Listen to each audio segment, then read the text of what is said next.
What happens when two dudes, one a retired Navy SEAL commander in Colorado Springs, and the other a hippie meditation teacher in New York City, get together to discuss living mindfully? That's a great question, because we don't know what will happen either. Raw, uncut, and unapologetic. Welcome to Men Talking Mindfulness, with co-hosts John McCaskill and Will Schneider. Each week, we take an authentic dive into how mindfulness continually impacts our lives, deepens our relationships, and allows us to be emotionally alive. We filter all of our conversations through the man box, where we unpack how as men we are expected to act in society, how fighting the authentic human experience is exhausting and damaging, and how mindfulness can help. Now, on to the show.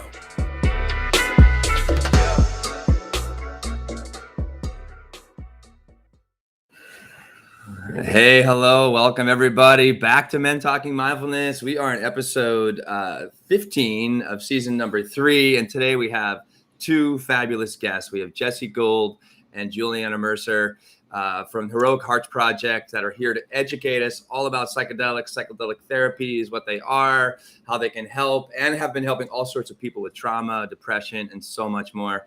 Can't wait to get in the show. Once again, I'm Will Schneider from New York City. There's my brother from another mother, Jon McCaskill, over there in Colorado Springs. And John, welcome. I think you have a couple announcements for us. It's good to be here. I sure do, man. Yeah, absolutely. Always a pleasure to be here with you, man. And speaking of psychedelics and our amazing guests, Jesse and Juliana, Will and I are actually going to be joining former Army Ranger guest from our episode on Trust, Neil Markey, at an upcoming 5-day wellness retreat at the BEAUTIFUL Imiloa Institute in Costa Rica. That's November 19th through the 23rd. And there are still spots available, and we'd love to meet you there. We'll drop the link in the comments here in a second. And then the next announcement is the next mindfulness and movement experience with Movement RX kicks off October 27th. And if you're ready to improve your mental and physical wellness, join me and Will with our partners from Movement RX for this 21-day online journey. I'll drop the link to sign up for that directly here in a second. But if you're not sure, join me and Dr. Teresa Larson in either one of 2 upcoming webinars where we'll introduce you to how mindfulness and movement work together to improve overall health and wellness. And these webinars are next week, October 14th at 11 a.m. Eastern, or the following week, October 21st at 6 p.m. Eastern.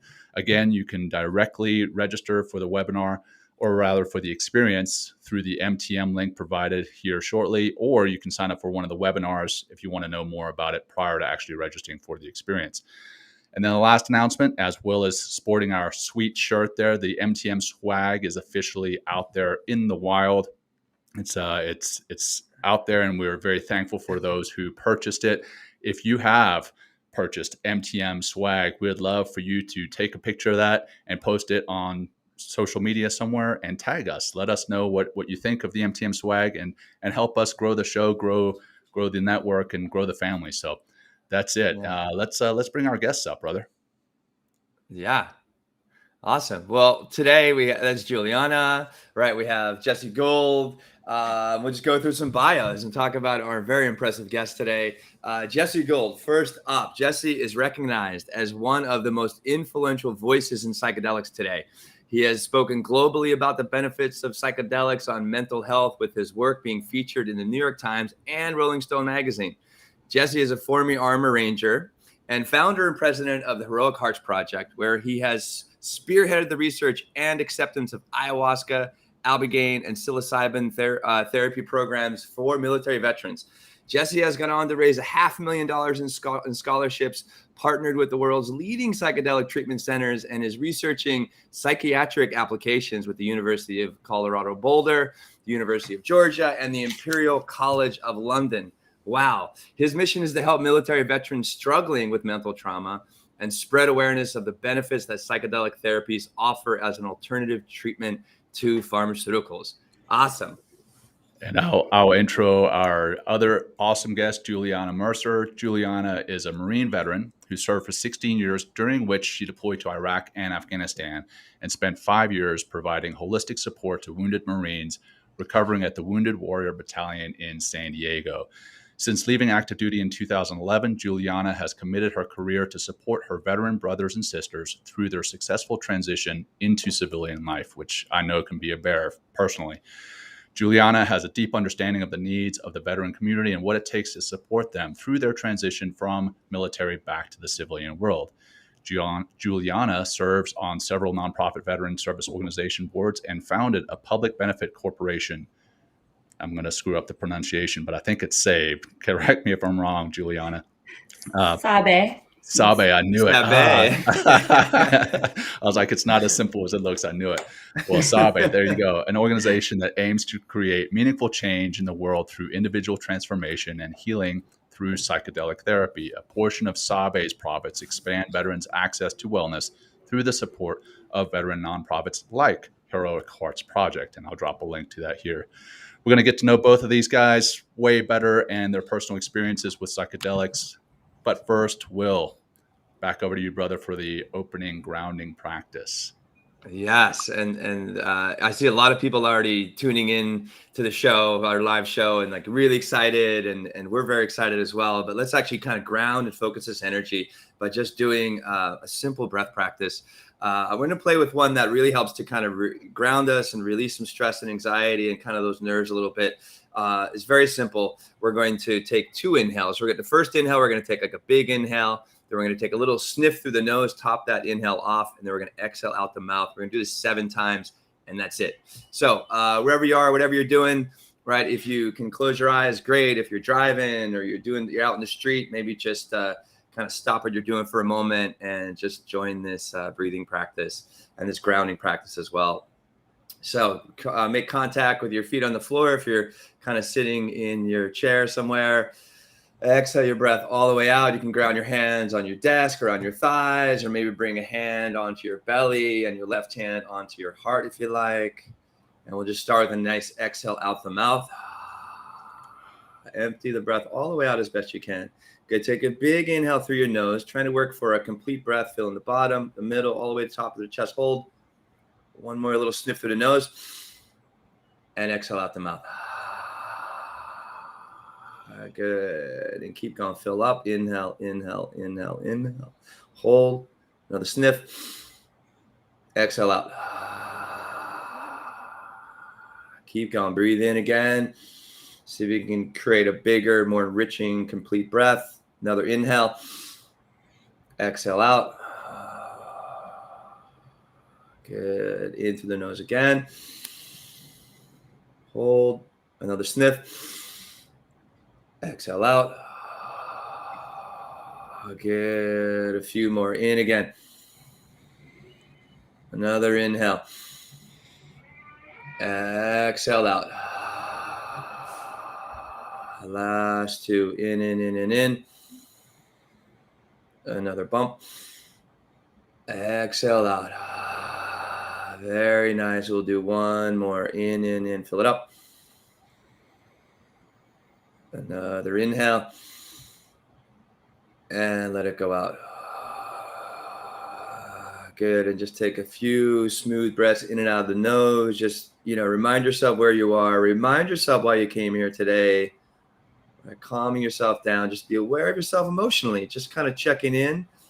Being aware objectively of our emotions help us to establish and become more aware of our emotions, creates more emotional literacy, more emotional intelligence. And the gateway to this knowledge is just grounding with some breath sometimes. Great. Well, I'm super excited for the show, and you're ready. Open your eyes and we begin. Thanks for being here, guys. Awesome. Thanks for having us. You didn't tell us it's High Fashion Day, Will. Oh, you mean with the shirt? I know. Oh, Jesse. Oh my God. You should have would have worn a tuxedo or something to match the beautiful shirt you're wearing. Well, let me tell you how soft this cotton is, Jesse. It's so nice. Helping us to sell it. It's the stitching is amazing. So thanks for even noticing that, Jesse. So beautiful. I think you pulled the Tosh.0 high fashion quote out, man. I love that. It's cashmere, high fashion. The shirt is not cashmere, just so you know. But hey, great to have you guys. And we're going to just jump right in. So I guess the best way to start is giving a little bit of background story as to, a little bit of your military experience, but then how you guys got into and why you guys got into this world, and I guess what led from that into starting the organizations that you have had or started. So Juliana, let's start with you. Yeah, so I got into this world because I was finding solutions to help veterans be successful in their lives. I can't remember the first time I heard the 22 a day number. I don't know if you guys remember that, but it seems like it's been a long time, and that number hasn't changed. And 22 regarding what, Juliana? 22, is that veterans? 22 veterans a day are losing their lives to suicide. And that number has been around since I can remember. I don't know if y'all recall when we found out about that number, but it hasn't changed. And since even before that number was something that we all knew about, I was working with wounded warriors. I was working with veterans that were exiting the military, and just trying to figure out ways for us to, I call it, not fall into the black hole, and making sure that you are using your GI Bill, getting education, getting engaged in your community, staying physically active, doing the things that holistically make you a whole person. And we were still butting up against that number, and still losing friends, losing veterans to suicide. And I personally got to a place where I wasn't feeling purposeful, even though I was doing purposeful work. And thankfully, I came across information about psychedelics, and someone introduced me to Jesse Gould with the Heroic Hearts Project, and I was able to go down to Costa Rica and have an experience with ayahuasca. That experience opened me up to recognize that I had healing that I needed to do, that our country had been at war at that time about 18 years. And that was my life. Every day was our country being at war, my friends, my brothers and sisters being at war, whether it was actually in theater or at home dealing with their, with the struggles that they were dealing with. And I collected a lot of that trauma, and a lot of the energy that I expelled helping my brothers and sisters kind of drained me. And so I found myself in this place where I recognized that I needed to do something, that something was wrong. And thankfully, through the work that I did with plant medicine, was able to recognize how I got to that point, but also give myself credit and the ability to start the healing process.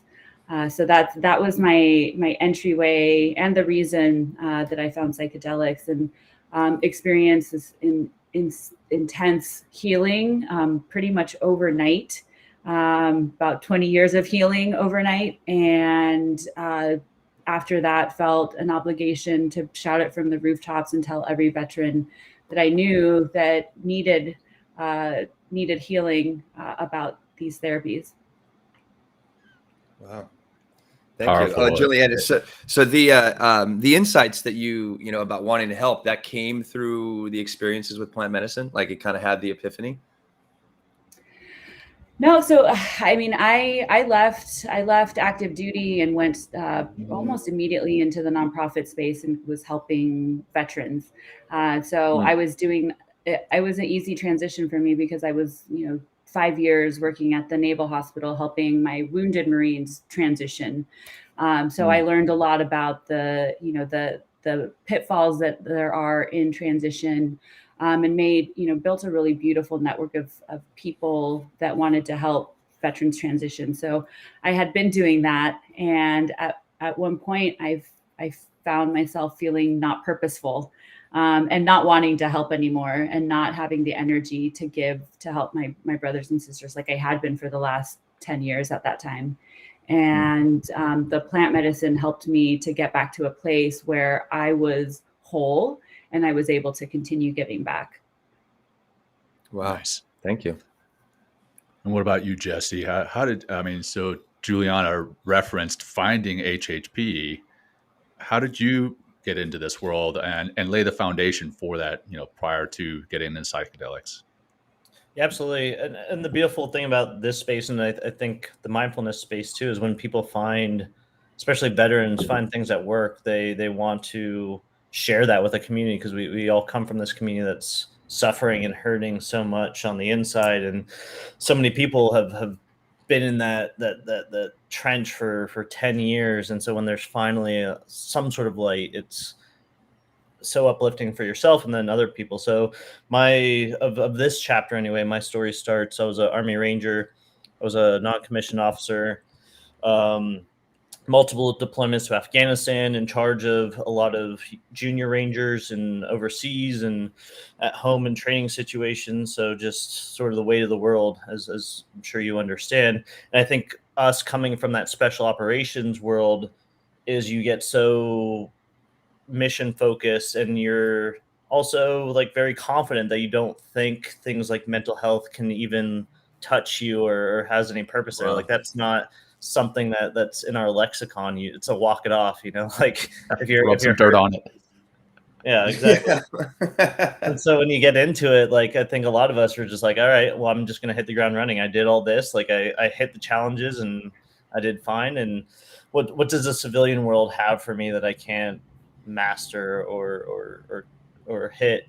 But then slowly but surely the demons or the dark clouds or whatever it is starts eating away at you. And so a lot of us, I think, I'm sure you're the same, John, where like you're very successful on the outside or you're doing good things, but on the inside, when you get home, when you're by yourself, it's just, that's when a lot of this stuff starts coming out. So Right. I found myself in that situation, and I consider myself very lucky because I was able to see the red flags. I was able to see, that time in the mirror of like, what are you doing, man? Like, this is not you. You think you're still Ranger, but you have not been living by those ethos for so long.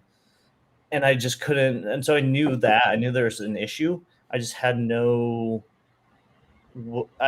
know how to overcome it. I didn't have any support there. And even when I went to the VA, it was just sort of this very baseline of like, okay, you have PTSD, here's your prescription, come back to us in a month, just because that was their understanding too. And so I just found myself in this situation of like, what do I do? And if professionals can't help me, who am I? As my major is economics, I'm not like a mental health professional. So fortunately, just through whatever luck of the universe, I heard about ayahuasca. I came in as a skeptic, dare child, as a lot of us, where it was just like all drugs are bad and you're probably a criminal or going to be a criminal if you take any drug. And so I kind of had that like thing of like, if I do psychedelics, then I'm in this other crowd that I didn't think I was in. You're in the hippie arena. Exactly. And I didn't, I like shorter hair. I don't want to like have to grow out my hair because The man I was bun. doing this stuff. I've tried to grow out my hair and it doesn't look good. So it's just all these things weighing on me. And so I ended up, I, for whatever reason, there's always the back of your brain that's smarter, even though we think the thing that is speaking right now is the smartest thing in the world. But for whatever reason, part of my brain was like, hey, this needs to happen. And eventually it was just this slow learning process while I was like, self-sabotaging and just living sort of a miserable life. And fortunately that found me to Peru, where I went through ayahuasca. For people who don't know, it's a psychedelic that comes from the Amazon region. It's a combination of two plants that's brewed down into sort of this thick tea. And when you drink it, it interacts with your body and causes sort of a hallucinogenic psychedelic state that lasts for 4 or 5 hours. And it has rich cultural history going back thousands of years, used by Amazonian societies for cultural purposes, religious purposes, healing purposes, spiritual purposes, and has been some sort of interaction with the Western world, but specifically more so in the past 20, 30 years. because of the effect, because of the power of it. So I went in, was like, what am I doing here? Like, I just left a finance job and now I'm in the Amazon unemployed. I went through Ready it. to do drugs. Yeah, exactly. And it was Oh my God. one of the most challenging things I've ever done. But within that, there was respect. There was understanding that this was not what, the the D.A.R.E lion told me it was. And beyond that, there was healing. There was profound insight into my own life, but also what it seemed to be a physical reset of my brain. And so coming from that situation where I was just like, what just happened and why did I not know about this before? With the consideration that there was a lot of work afterwards as well, not a magic pill by any means. Is that it almost became like this obligation of like, if you know something and you think you have the power to help others or you have the power to change this dynamic, then there's this sort of obligation that I think you can't really avoid going into it.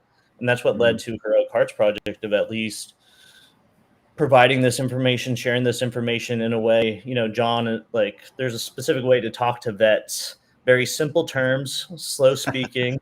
You can like add on a lot of like things that I can add on to it. So bringing that to it, and then also facilitating other vets that potentially wanted to do this that fell through the cracks. And that's what we're dealing with. The vast majority of people who come to us have been in the VA system for multiple years, have tried all sorts of different prescriptions, have literally fallen through the cracks after trying every single thing out there with limited effect, limited potential, and finally seeing how they can actually be a real human again after these processes. Right. So you're saying like what you're referring to is like, going through the, I guess, traditional pharmaceutical medical route of like trying to heal and then, going into an alternative way. Is that what you're kind of referring to?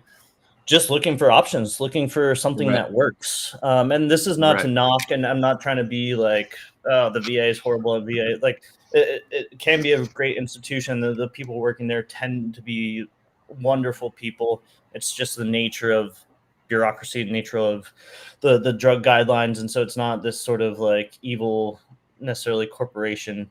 But if you look at the statistics and what Juliana was mentioning in terms of this number of veteran suicides per day, this has been hundreds of billions of dollars that have gone in federal funding to the VA for the last 20 years. And I think I read something recently where it was like 4 out of the last 5 years, the suicide rate only increased. So something is not working. Right. Wow. So what about talk about numbers? How many people have gone through an HHP program, and what are you guys seeing as far as effects and reporting back?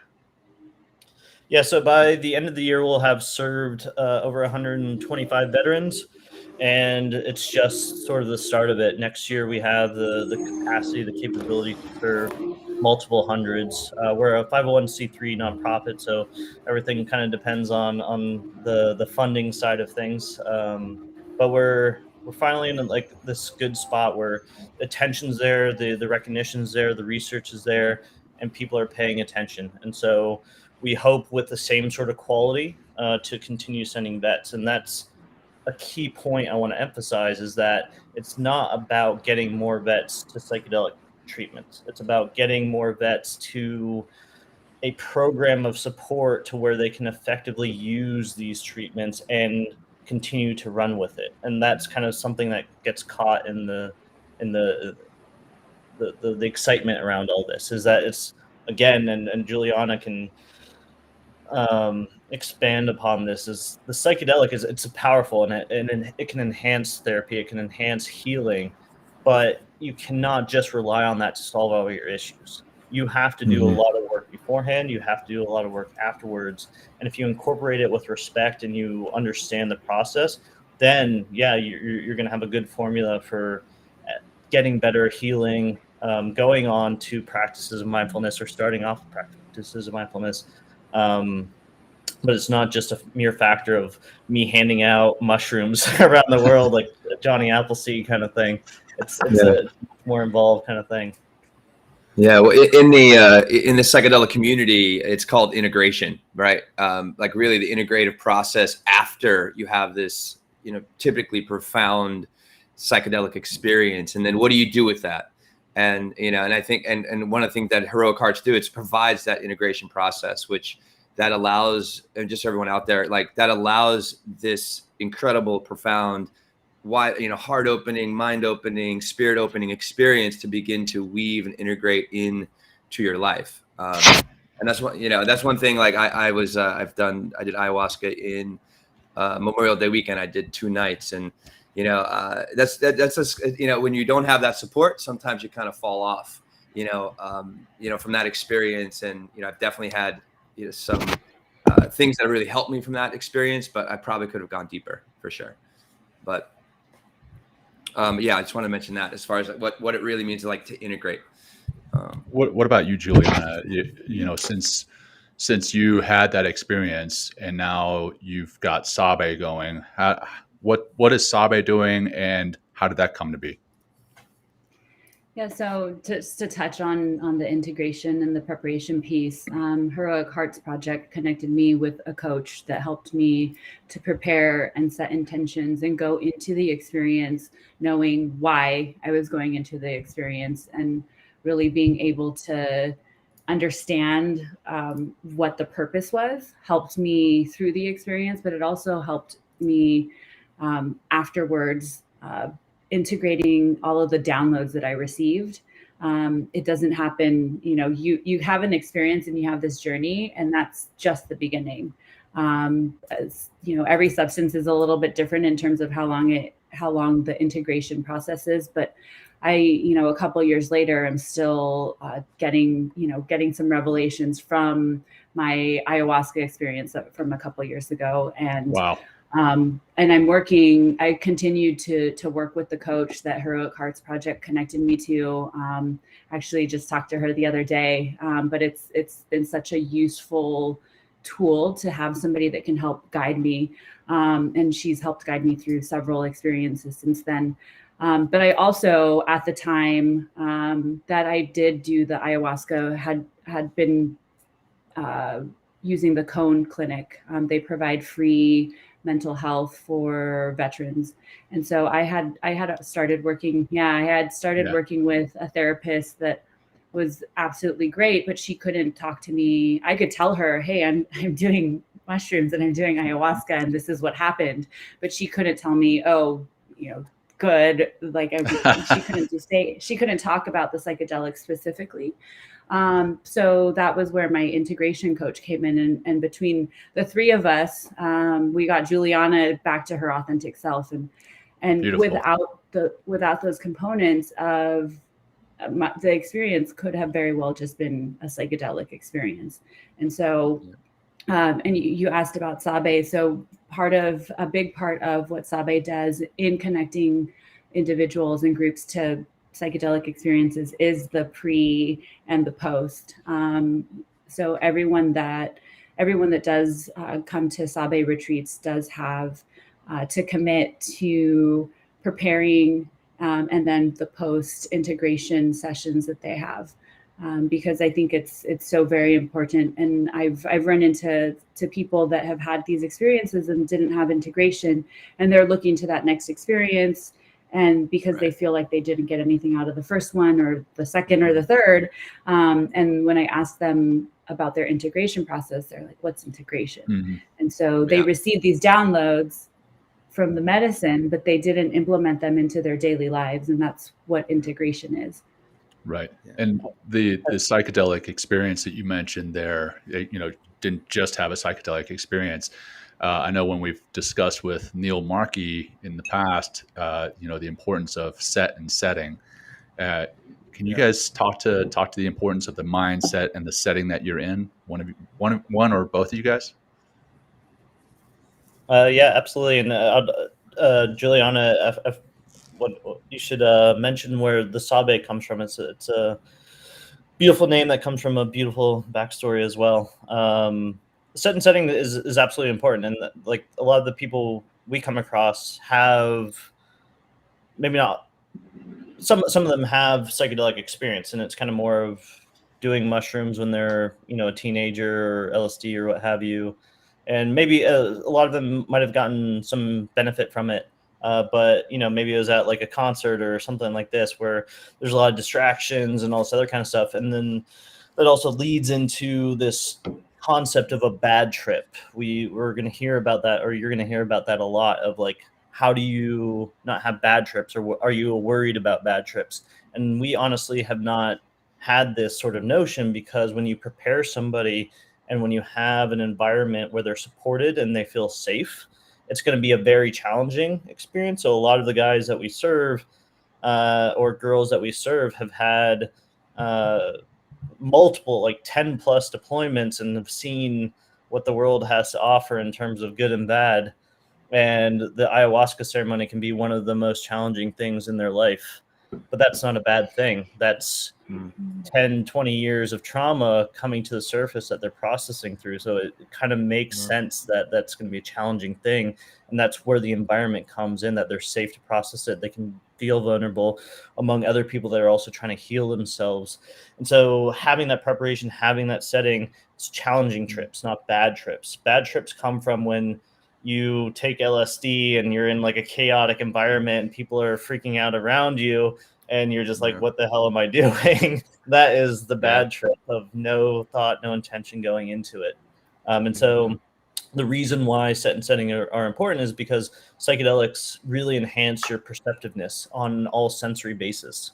So whether that's sound, sight, feeling, just other people's energy, for lack of a better word, you're very perceptive of it. And so if you are surrounded by chaos and all this other kind of stuff, it's going to overload your system. And so in the shamanic practice, in a lot of these situations, they have music and the environment going on and all this kind of stuff, because that guides the ceremony, because you're so perceptive of it. The music intermingles with the ceremony in a way that is ineffable, that you kind of have to experience to understand that case. And so that is the importance of all this, in terms of not only having your ceremony be something that's not, like making you freak out a little bit, but also the poignancy of it. So especially for veterans, where when we have these ceremonies, they're designed, we work with people who know what they're doing to make sure that you're getting to the root cause of what people are going through, that it's going to be intense, but it's going to be intense in a progressive way. Yeah. Well, let me just also say, I know we're talking about veterans and people in the military, but this, me being a layman out here, without the military background, like I've received as like just a regular person with my own life, with my own traumas, with my own, battles with myself, have received tremendous benefits from these plant medicines. And one thing you actually said the word like 3 times, Juliana, like, what do you mean by download? Like, what is that? Like, what is that? Where does that come from? Like, why do you use that word? Cause it's, in this kind of, in this conversation, I'm curious. Yeah. So I think that goes back to, part of the reason that I named my company Sabe. Sabe means to know, K-N-O-W in Spanish. And it's an ode to Maria Sabina. She is the Mexican curandora, or healer, that inadvertently introduced psychedelic mushrooms to the Western world back in the 60s. But Sabe, to know, I believe that these medicines connect you to your inner knowing, and they connect you to your authentic self. And when I say download, I think the download is you're downloading the questions to the answers that you have, and you're connecting to the answers that you have within you. So I believe that we have the answers that we're looking for. We just haven't been able to access them, whether it's because we're gunked up with anxiety or depression, or we're gunked up with all the different things that we've like put away and haven't dealt with. And we're not able to connect. And you can make those connections through many different ways, whether it's meditation, breath work. Psychedelics is a fast track to those ways, and it opens you up and connects you to yourself, and it allows you to hear and download the answers that you already really pretty much have inside of you. Wow. Yeah, that's a great explanation for sure. Love it. Like, Love it. connecting to the unconscious, really. Totally visualize that happening too, with just the use of that word.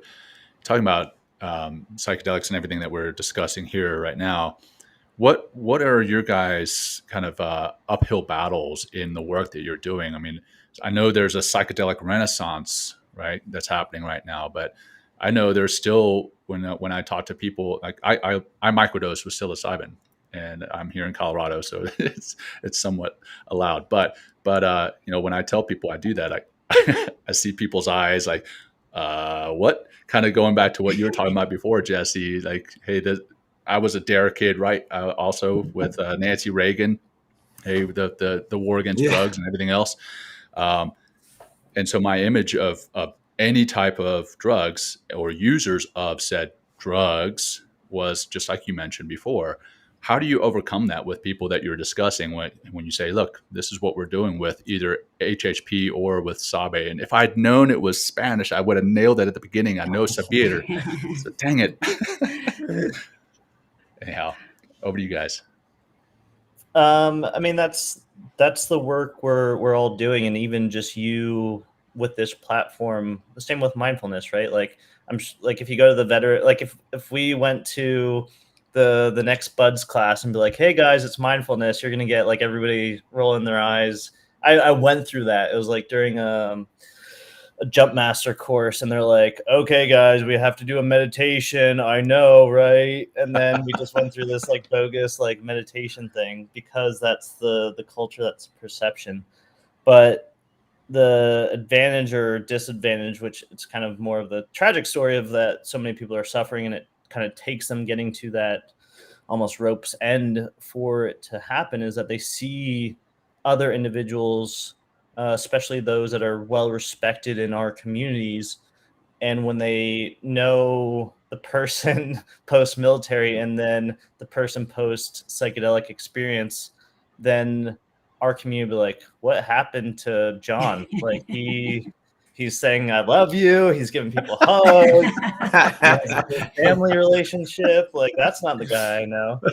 And so it's really just that. And I think that's what we've lost sight of in a lot of ways, is at the core, the only way for all of this to work, the only way for us to be successful in the future is community. Is how do we relate to each other? How do we support each other? How do we keep track of each other?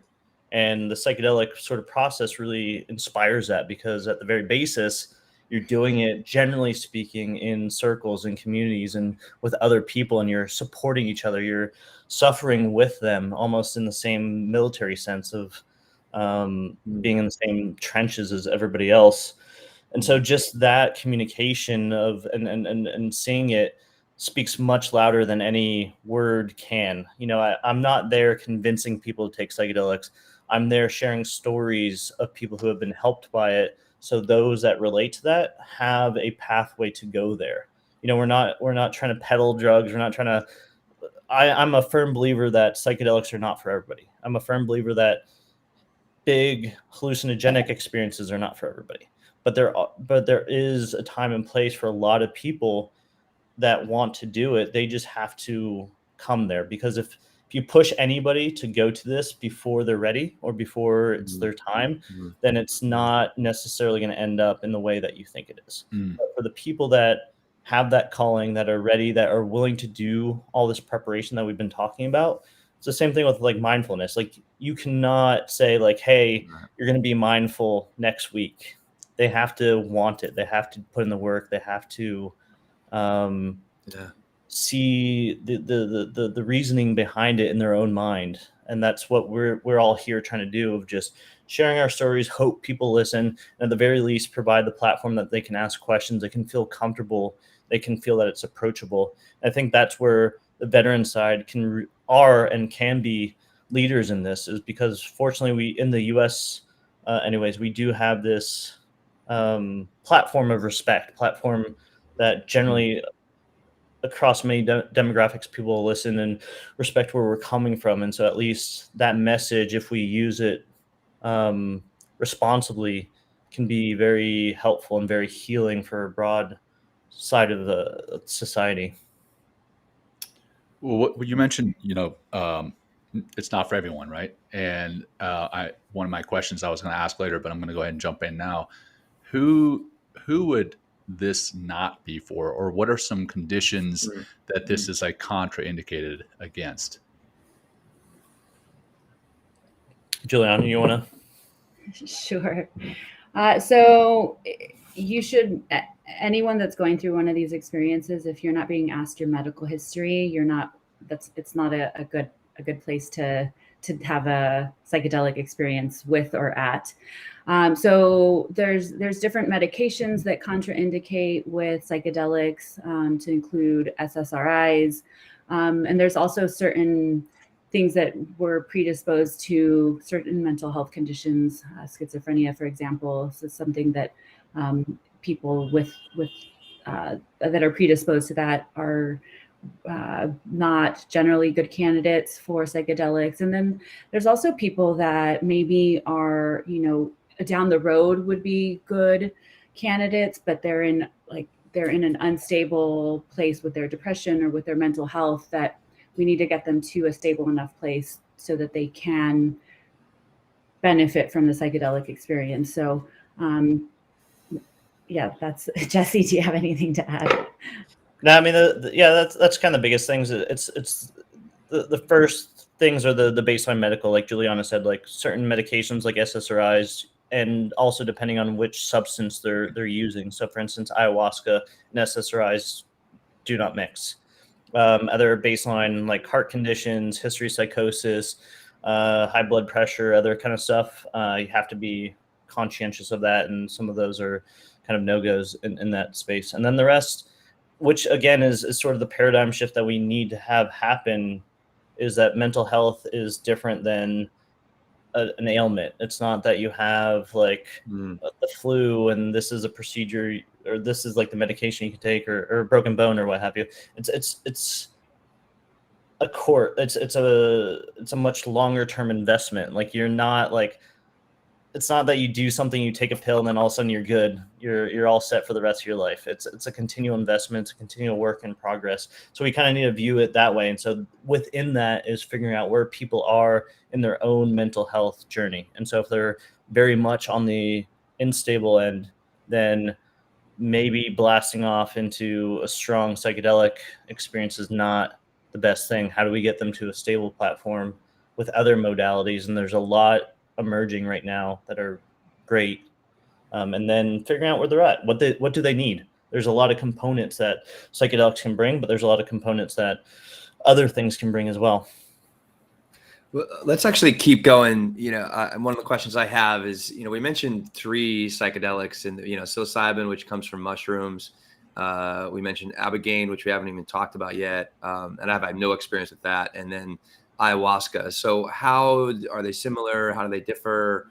And then maybe, how maybe someone, that has, that's currently on SSRIs right now, maybe another one of these other psychedelics I just mentioned would be helpful or something like that. So, what's the distinction between them and also some of those similarities? Juliana and I had go ahead. We can't forget about MDMA, but yes, Jesse. Oh, MDMA, yeah, that's that's also an empathogen, so it's a little different. Like I love MDMA is wow, that is a very profound drug as well, and I think it can help a lot of people that suffer from anxiety and stress and just overworked and stuff like that. But anyway, go ahead. Yeah.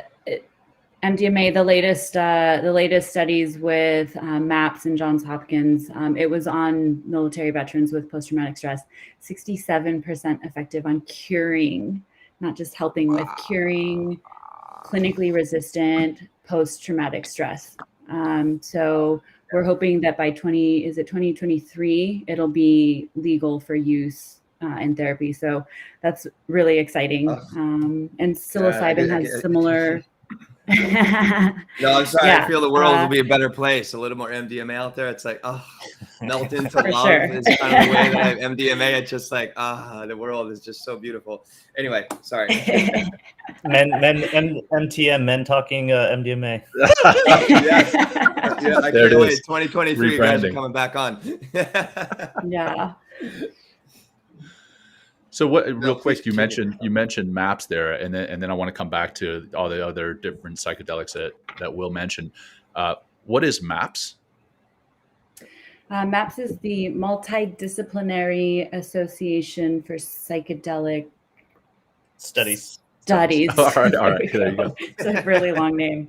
So MAPS has been at the forefront of MDMA, getting MDMA FDA approved, and that study was actually done at the VA, which is amazing. It's really encouraging that we're making strides. But MAPS is, Jesse, has it been 30 years that they've been working on that? Over 30 years? Yeah, so I mean, people should look into the story. Rick Doblin's an amazing human being. He was actually working with MDMA in a legal setting in the 80s with not only depression, but couples therapy and all this other kind of stuff. And then all of a sudden that got swept into the war on drugs. And they're like, hey, we're having effective results. Why would you make this a Schedule 1 substance when we're actually having medical benefit to it? But it's just the whole thing of what we're dealing with all of these substances is like, oh, if there's a party association or we just don't like it or we can't control it, then let's make it illegal and not even researchable. So anyway, he's been doing that since essentially right after that, the 80s. He actually went back to school and mastered, I think, at Harvard of how effectively to do this, of putting a drug through the FDA process. Dedicated his life, has been grinding before people are even now. Money's flowing in and stuff like that, but just an amazing story. And so he's been doing it for a while, finally getting the end state of that. In terms of the previous question, and I think Justin Clark on the chat also kind of looked into this. Yeah, there are a lot of different substances, and they each have their own personality. And if you don't understand what that means, you kind of have to go into them because they each have their messages or their way of interacting with your system or however you want to view it. And they're unique, and you can get different messages from different substances. So some might be, for instance, ibogaine is kind of known a little bit more as the analytical one, or ayahuasca tends to be a little bit more metaphorical, but also spiritual or connecting to a lot of ancient wisdom. Juliana and I had the opportunity to be pummeled by ibogaine pretty recently. Wow. I hesitate to. There is a movement, or there is a traditional inclination to have like this substance is meant for this diagnostic, and I don't think that's the right way to view it. Again, I think one, it's going to be individual. Like we all, if you look at like cannabis, how different people interact differently when they ingest or smoke cannabis, it's going to be the same thing. Like your body genetically is going to interact how you do it. It's the same kind of thing with ayahuasca. Like the smallest person can take like huge amounts versus this huge like army grunt can take the tiniest amount and go to the same depths, and it can be different every single day. So it's really your own, again, mental health journey and relationship. And I do want to emphasize relationship with these substances. It's a different way. These are not drugs in what we think of drugs in terms of you're prescribed this. This is a relationship with yourself and how you interact and what you're going to explore within yourself. And so on the top level, that being said, like I said, there's a lot of veterans that have been using like ibogaine. Ibogaine is very associated with addiction, so it has been very helpful with people with opioid addiction. They all tend to, maybe more prominently with ibogaine, help physical damages with the brain. So veterans with traumatic brain injury, there's evidence of increased plasticity, neurogenesis, helping those with brain damage. Ayahuasca, like the bigger ceremonies, tend to be really good with veterans just because they kind of need to have that strong message to pay attention. But psilocybin can be very grounding and can be the different part of it. For people who are on medications, that can't necessarily do ayahuasca or something, then that's where potentially ketamine or an MDMA can come into play, where those can be very effective for their different chemical properties. So ketamine has, on a chemical side, a very fast-acting antidepressant effect for a huge portion of people, and anti-suicidality. And it can also be used for people that are on medication and can have almost a psychedelic state at certain dosage. So people who know what they're doing can really enhance traditional talk therapy. The same with MDMA, because it has this empathetic and trusting sort of nature, where traditionally therapists hit walls with people because they're in this state and they don't want to go deeper. MDMA can really open that up and allow people to be vulnerable, allow them to share it, and kind of go into sort of this more deeper internal processing. So they're all very interesting. They all have, it's in my mind, tools in a toolbox, and it really will take people who want to heal others and see where they're at and work with them in that. And even within that, Juliana and I have been working with different people that have different protocols and all this kind of stuff. And so it's a very exciting field to be in, because it's all sort of at our disposal in terms of like figuring out how do we work with individuals, not how do we work with diagnosis. Well, I mean, just going a little further. So each one has their own personality, but also has their own almost ceremony, if you will, around them.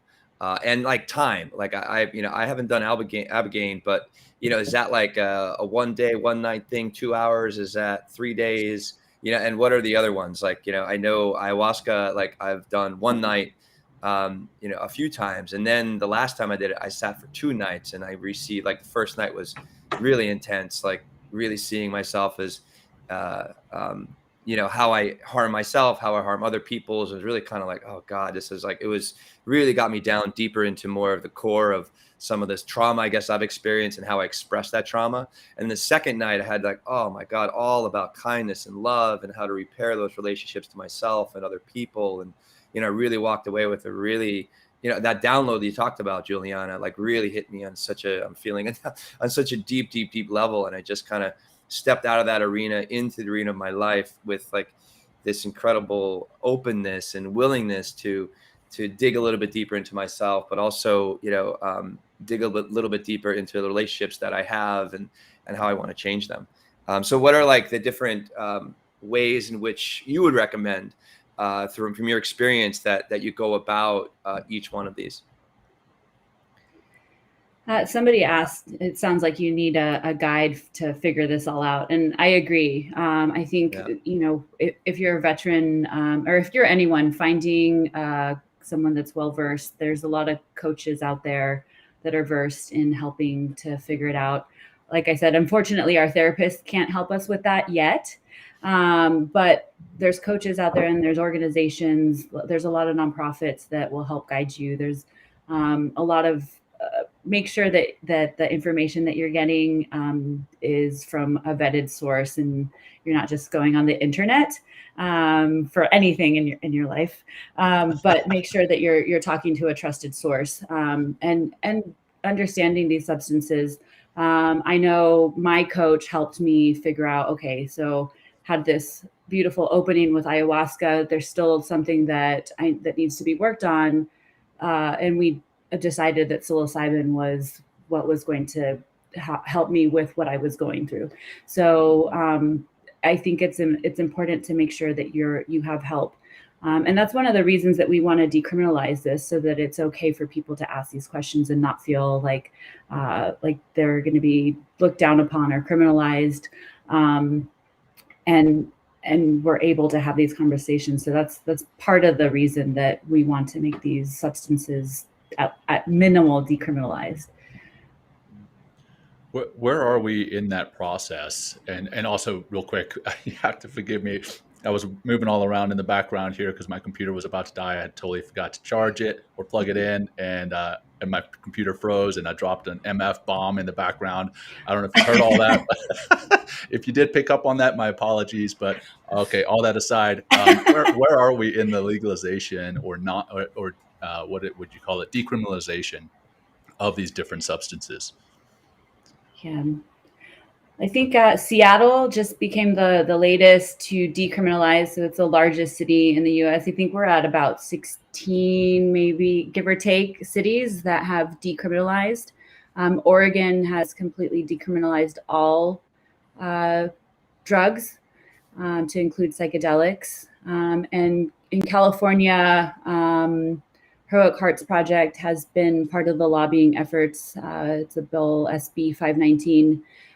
We've been part of the lobbying efforts to decrim most psychedelics, not all, in the state. And it's looking like we've come a long way. And I think that bill it got punted to next year.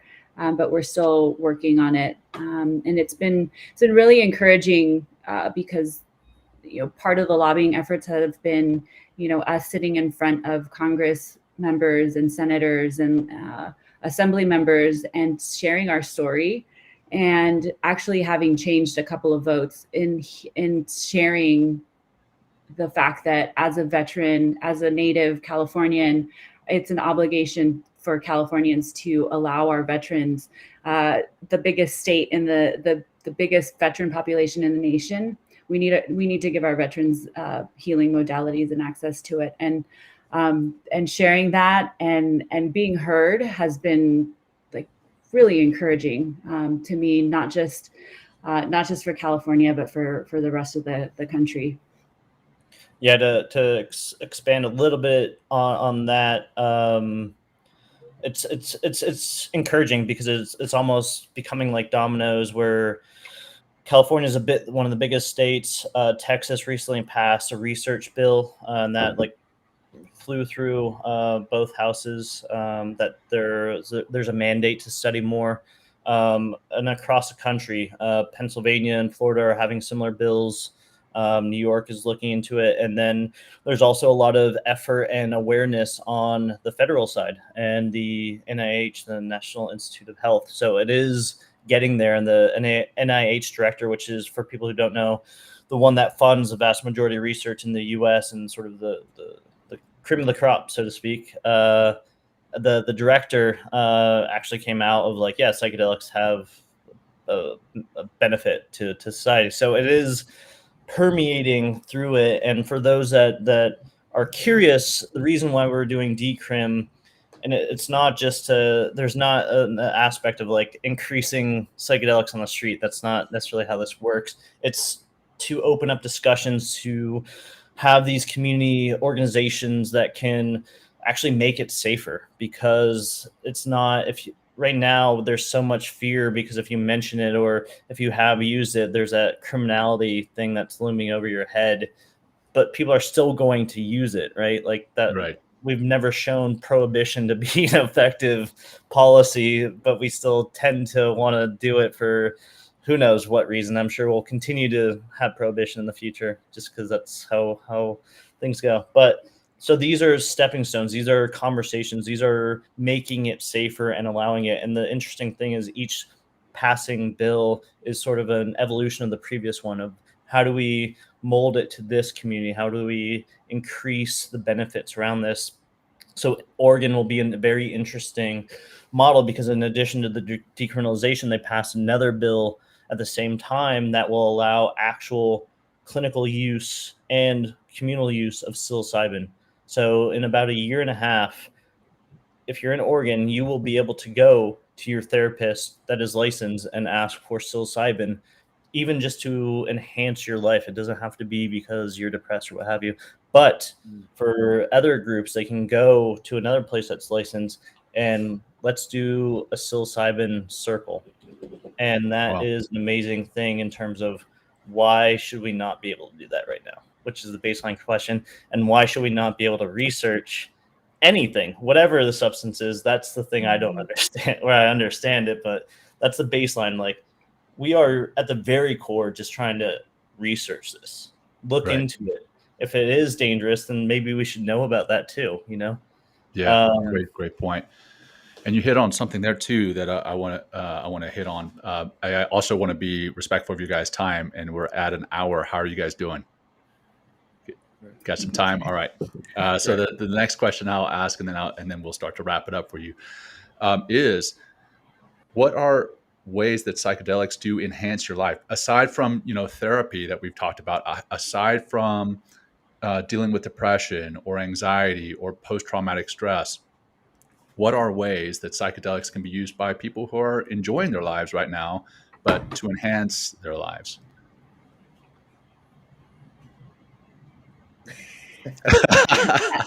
I'm glad you picked up on that. I actually wrote down enhance your life after Jesse said that, because it's, a lot of people ask me, well, who should take psychedelics? And I'm not depressed. I don't need psychedelic therapy. And I'm glad we're covering this topic. And I think a lot of people use microdosing, for example, to enhance their lives. Microdosing there's a few different substances that microdosing can benefit people. Psilocybin and LSD are two of them.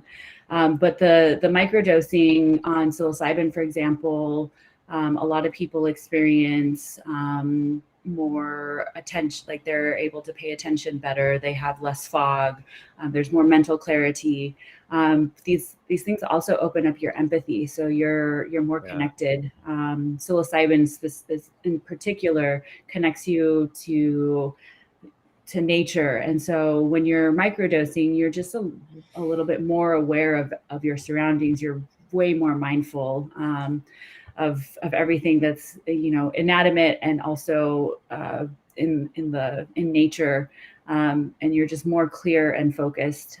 So those are some small ways that microdosing can enhance your life. But even some of these big doses, who doesn't need more empathy? Who doesn't need more compassion?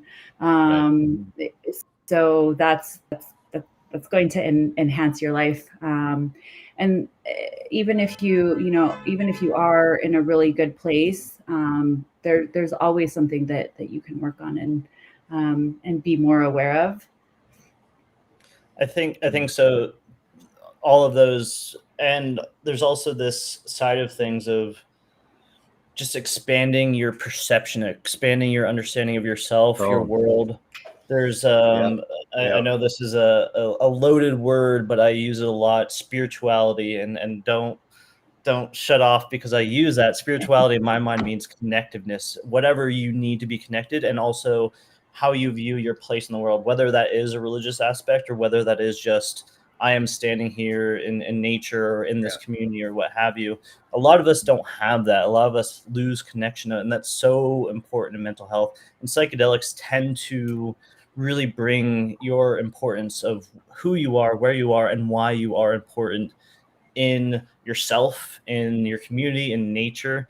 And that is a beautiful thing. You don't see that in any other sort of setting. But I will also say, if there was a substance or some sort of thing where, Will, you could take this and you could see for the next few hours ultraviolet spectrum, or you could see like sound waves or something like that, like expanding your perception. You'd be like, yeah, that sounds awesome. Like that I can see like a snake or something like that. That'd be very cool. And you could see the world in a different perspective. Psychedelics are the same sort of thing. It's just we have viewed them or we've stigmatized them in a way of like, oh no, you're getting high.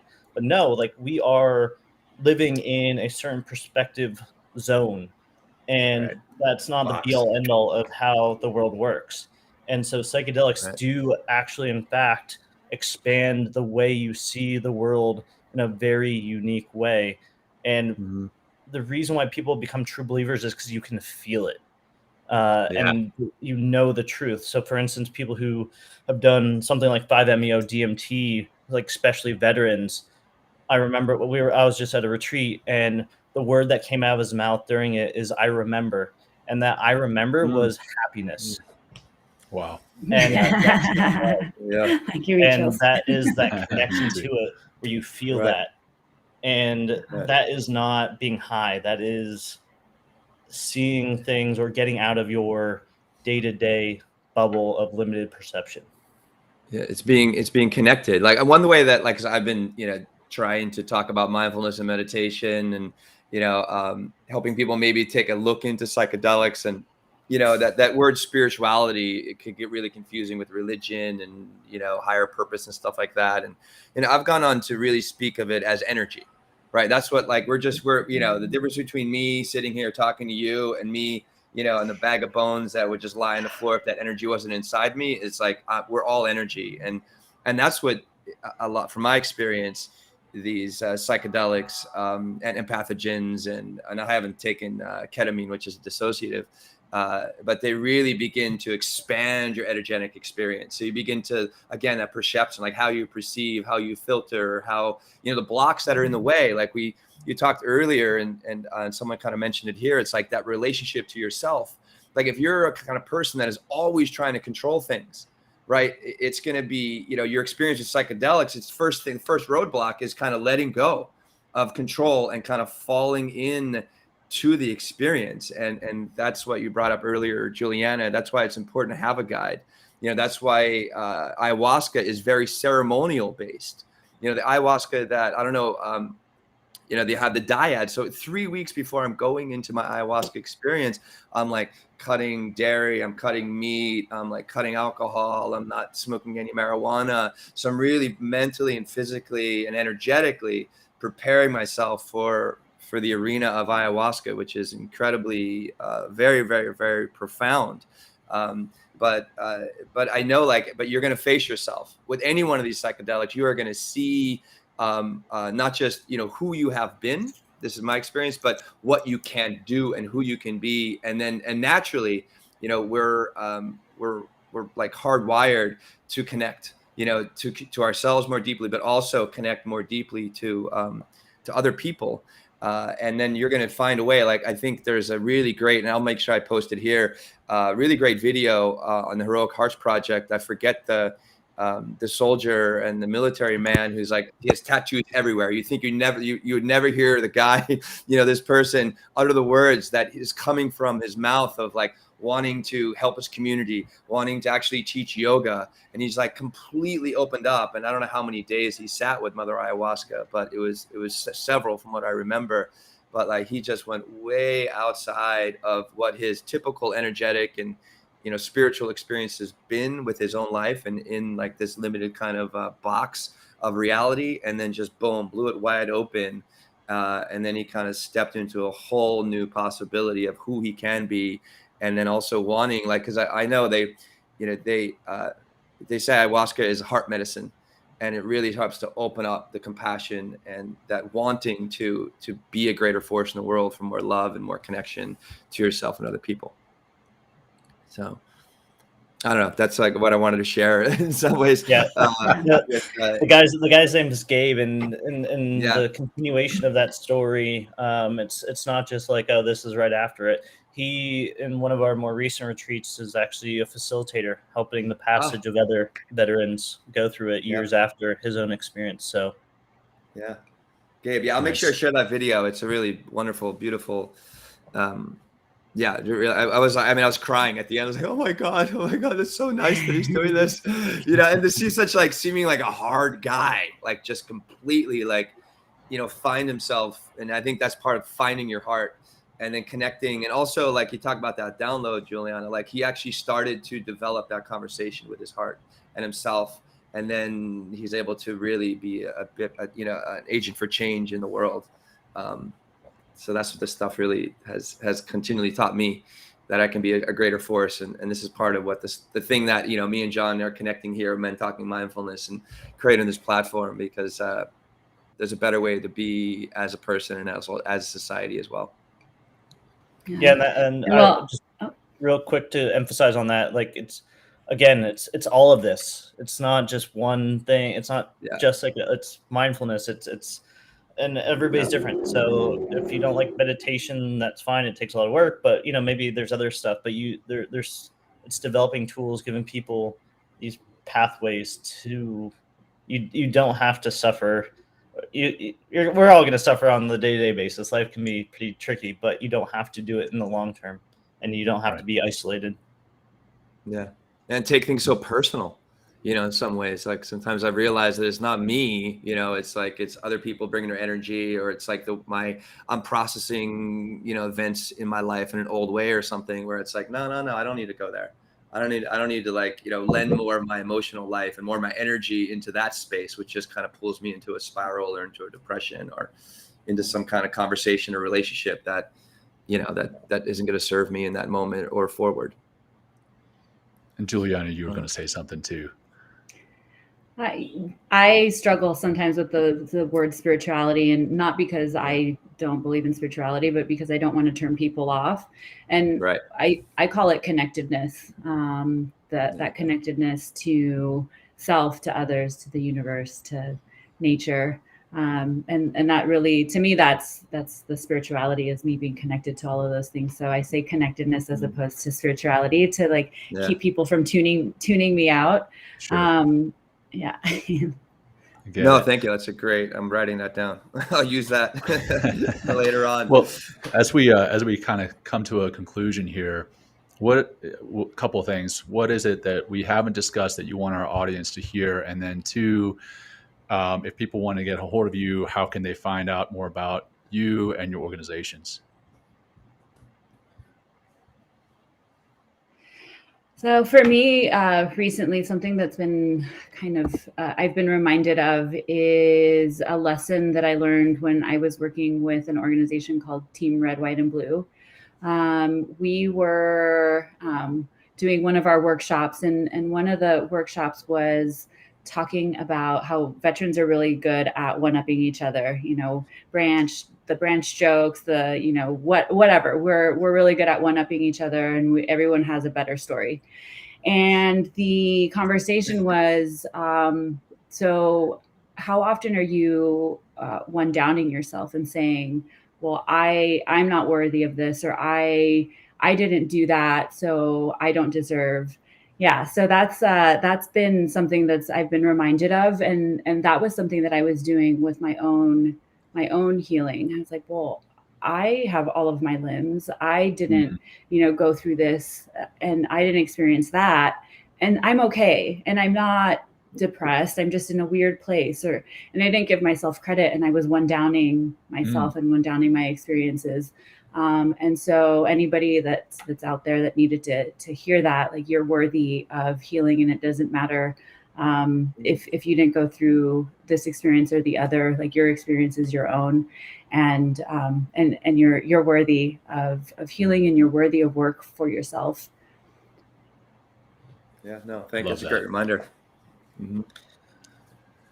In terms of I definitely agree, and that's very well said, Juliana. To a hard transition into self-promotion from that. Go for it. Yeah, but you're also promoting like health. You're promoting right. So it's like I was looking for the bridge. I was like, there's not one here. We built it right now. Yeah, so we're a 501c3 nonprofit, heroicheartsproject.org. We're on all social media. So for veterans, there's applications if they want to sign up. And it's not just, it's mainly, the core is ayahuasca, but we work with all different modalities. So we've sent people to ibogaine, we've sent people to ketamine. So it's not just, it's figuring out where people are in their healing journey. So that's there. We have an ambassador program for anybody, veteran or professional or what have you, that want to support in some way, or just kind of have a more inner circle sort of experience with us. We do monthly calls with that and have them, help out with events or help out with veterans. So there's an application on our website and ways to support. But at the end of the day, a lot of this is we having people donate money, donate time. That's the way we move this. All these veterans have fallen through the cracks, so they're not covered by insurance. They're not covered. And unfortunately, with mental trauma comes financial instability. And so that's where we come in, where we subsidize, we provide grants for them to get to these treatments that are actually life-saving on a broad spectrum. And so for those that are listening, that's how we can continue our mission. When people provide any means of donation, and support, or even just connecting us to those that potentially can help in a big way. So there's a lot of different ways to do it. Just donating or sponsoring a veteran, sponsoring a whole retreat. If you want to help, we can definitely find a way for you to help. So just reach out to us. Yeah. Awesome. And we'll make sure all those comments, all those links are in the show notes going forward. So, and then also on social media, we'll come back and answer a lot of questions that have been coming in via chat through the show. Sorry, Juliana, I cut you off. Yeah, I was just going to say, you can, here on LinkedIn is a great place to find me. Sabe Journeys is open to anyone, veterans as well. I think our retreats are really good for groups and couples. So we curate the retreat to fit your needs. And we also are going to be doing all women and women veteran retreats as well. So focusing on that alongside the Hope Project. Fantastic. And again, proceeds from Sabe do go help support these organizations that are opening the door for veteran healing. Amazing. Well, thank you guys so much for being here. We're going to wrap it up with a closing practice just to get us back moving into the world outside of the Hollywood squares here, and then we'll wrap up the show. So again, thanks so much. Will, any last comments before I start the grounding practice? No, just a great thanks to you guys, and a great thanks to everybody that's participated in this conversation. I think we could keep going and going and going. We'll have you guys back at least someday again to talk about even more specifics about how this is helping people. But I really appreciate your time, and Jon and everyone for being here today, because this is a conversation that needs to be had, needs to be promoted, needs to be moved forward, because there's a lot of people that are suffering, not just veterans, and these therapies can help in a very, very profound way that we just heard about today. So thank you for sharing everything that you did. Yeah. And Will and I are actually going to share our experience in that retreat that we're going to go to in November. We're going to share it here on the MTM podcast, and we're going to share it on all our different social media platforms. So be on the lookout for that. That said, let's go ahead and drop into our closing practice. And if it's safe while you're watching or while you're listening later, go ahead and close your eyes if you're comfortable. Otherwise, just soften your gaze. Let's bring our attention very intentionally to our breaths. Just simple breathing. Nothing forced, but just noticing it. Noticing the physical sensation, the rising and falling of your diaphragm, the expansion and contracting of your belly, your chest, your lungs.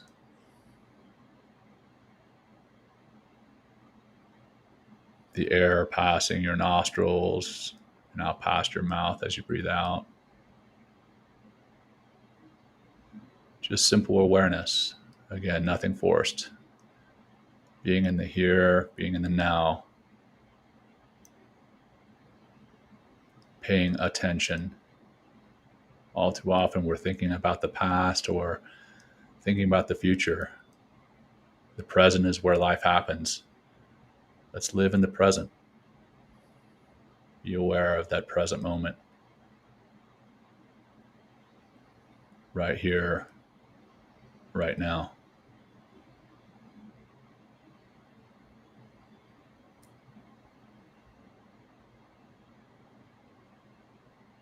Let's close with one deep cleansing breath together. This one will be together. Begin by breathing out all your air. Bringing your navel to your spine. Breathe in deep in through your nose. Fill that belly. Fill your chest. Hold at the top. And relax, letting it go nice and slow, slow, slow. And now come back. When you're ready, blink your eyes open or refocus. And that is a wrap. Thank you so much, guys. Really appreciate it. Wonderful show. Thanks for the audience listening and watching. And this will be available in podcast form on Tuesday, but it is out on video on YouTube and LinkedIn and all the other places right now. So that is a wrap. Thanks so much, Juliana. Jesse, you guys rock. Thank you. Thank you. Thank you. Peace. Thanks for joining Will and Jon on Men Talking Mindfulness. If you enjoyed the show, please like and share it with your friends and family, and please, we would appreciate a review too.